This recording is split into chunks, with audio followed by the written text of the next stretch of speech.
দর্শক মন্ডলী, আগাম বার্তা ইউটিউব চ্যানেলে আপনাদেরকে স্বাগতম। আজকের এই ভিডিওর মাধ্যমে আমি দেখাবো কিভাবে আপনারা শ্বশুর বাড়ি নিজের রেশন কার্ডটিকে স্বামীর বাড়িতে নিয়ে যাবেন। বিয়ের পর মহিলারা তাদের স্বামীর বাড়িতে কিভাবে নিজের রেশন কার্ডটিকে ট্রান্সফার করবেন তার সম্পূর্ণ প্রসেস আমি এই ভিডিওর মাধ্যমে দেখার চেষ্টা করব। আপনারা শুরু থেকে শেষ পর্যন্ত ভিডিওটি অবশ্যই দেখবেন। ভালো লাগলে লাইক শেয়ার এবং সাবস্ক্রাইব করতে ভুলবেন না। যে কোনো একটি ব্রাউজারে গিয়ে wbpds.gov.gov লিখে সার্চ করবেন, এরকম একটি পেজ চলে আসবে। তারপরে এখানে মোবাইল নাম্বার দিয়ে গেট ওটিপিতে ক্লিক করবেন। এখানে একটা কথা বলে রাখি, আপনি এই ফোন নাম্বার যেটা লিংক করবেন, এই ফোন নাম্বার যেটা আপনি বসাবেন সেটা যেন মহিলার পরিবারের সঙ্গে রেশন কার্ডের সঙ্গে অবশ্যই যেন এই ফোন নাম্বারটি অ্যাড থাকে। যদি না থাকে আপনি সেই পরিবারের যে কোনো একটি সদস্যের সঙ্গে বা ওই মহিলার রেশন কার্ডের সঙ্গে আপনি ফোন নাম্বার এন্ট্রি করে নেবেন এবং সেটা 24 ঘন্টার মধ্যে কিন্তু অ্যাক্টিভ হয়ে যাবে। তারপরে কিন্তু আপনি ওটিপি পাঠাতে পারবেন, নচেত নয়। তারপরে প্রসিড বাটনে ক্লিক করে এগিয়ে যাবেন। তারপরে কিন্তু সেই মহিলার ফ্যামিলিতে যতজন সদস্য রয়েছে সবার নাম কিন্তু এইভাবে এখানে দেখাবে, তাদের বাবার নাম বা গার্জেনের নাম দেখাবে, রেশন কার্ডের নাম্বার এবং কি ধরনের কার্ড এবং কার্ড অ্যাক্টিভ আছে কিনা সেটা দেখাবে। অ্যাক্টিভ না থাকলে কিন্তু আপনি কার্ড ট্রান্সফার করতে পারবেন না। নেক্সট পেজে চলে যাওয়ার পর দেখতে পাচ্ছেন অনেকগুলো অপশন এখানে দেখা দেবে। 4 নম্বর ফর্ম, যেটা নতুনদের জন্য এন্ট্রি। 5 নম্বর কারেকশন, আমার দরকার নাই, নিচে স্ক্রল করে চলে আসবেন। দেখতে পাবেন 14 নম্বর ফর্ম কিন্তু আপনাকে অ্যাপ্লাই করতে হবে। 14 নম্বর কিন্তু শিফটিং বা ট্রান্সফারের ক্ষেত্রে ব্যবহার হয়। 14 নম্বর অ্যাপ্লাই আপনারা এখানে ক্লিক করবেন।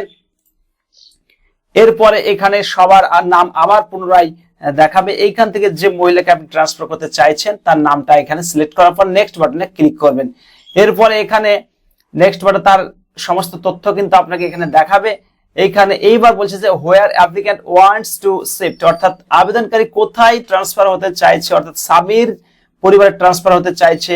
তাই স্বামীর পরিবারের কার্ড এইখানে যে কোনো একজনের কার্ড নাম্বার এন্ট্রি করলেই হবে। অনেকে বলে যে হেড এর লাগবে বা হেড অফ দ্য ফ্যামিলি যিনি আছেন তার কার্ডটি লাগবে, এমনটা কোনো ব্যাপার না। এনি আদার মেম্বার্স, দেখতে পাচ্ছেন এনি আদার্স মেম্বার বলতে হেডের পাশাপাশি পরিবারে আরো যে সব সদস্যরা রয়েছে তাদের যে কোনো একজনের কার্ড বা স্বামীর কার্ডের নাম্বারটা আপনারা এখানে এন্ট্রি করে দেবেন।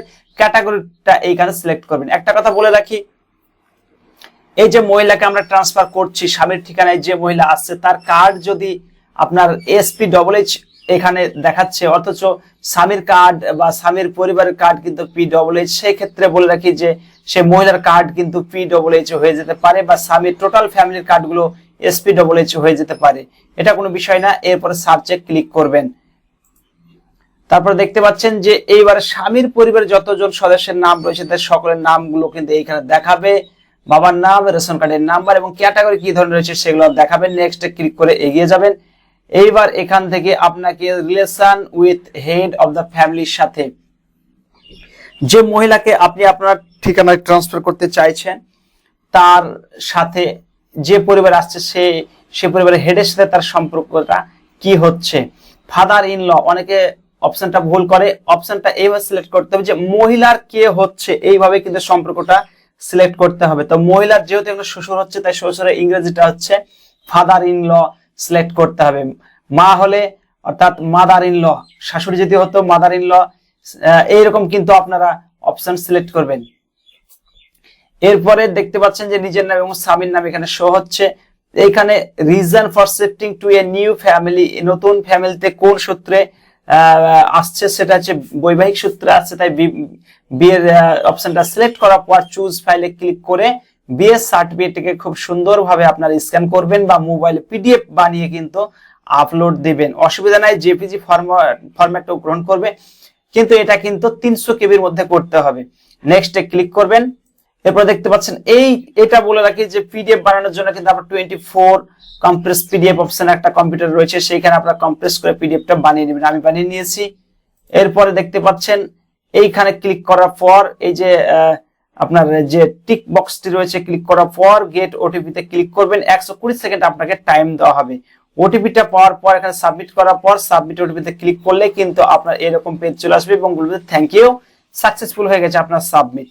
যে ফোন নাম্বারটা দিয়ে আপনি লগইন করেছিলেন সেই ফোন নাম্বারটা দিয়ে কিন্তু আপনি মাঝে মাঝে স্ট্যাটাস চেক করবেন। আমি ইতিপূর্বে আমার অন্য ভিডিওতে স্ট্যাটাস কিভাবে চেক করতে হয় তা কিন্তু দেখিয়ে দিয়েছি, আপনারা সেই ভিডিওতে গিয়ে দেখে নেবেন। তারপর স্ট্যাটাস চেক করার পর দেখবেন যদি অ্যাপ্রুভ হয়ে যায় তাহলে কিন্তু আপনার স্বামীর ঠিকানা আপনার কার্ডটি ট্রান্সফার হয়ে যাবে এবং কিছুর মধ্যে কিন্তু আপনার যে রেশন মাল সেটা কিন্তু আপনি পেয়ে যান। এইভাবে কিন্তু খুব সহজে আপনি আপনার কার্ডটিকে ট্রান্সফার করে নেবেন। তো ভিডিওটি দেখার জন্য অসংখ্য ধন্যবাদ। আপনার কোনো মতামত থাকলে অবশ্যই কমেন্ট বক্সে জানিয়ে রাখবেন। ধন্যবাদ।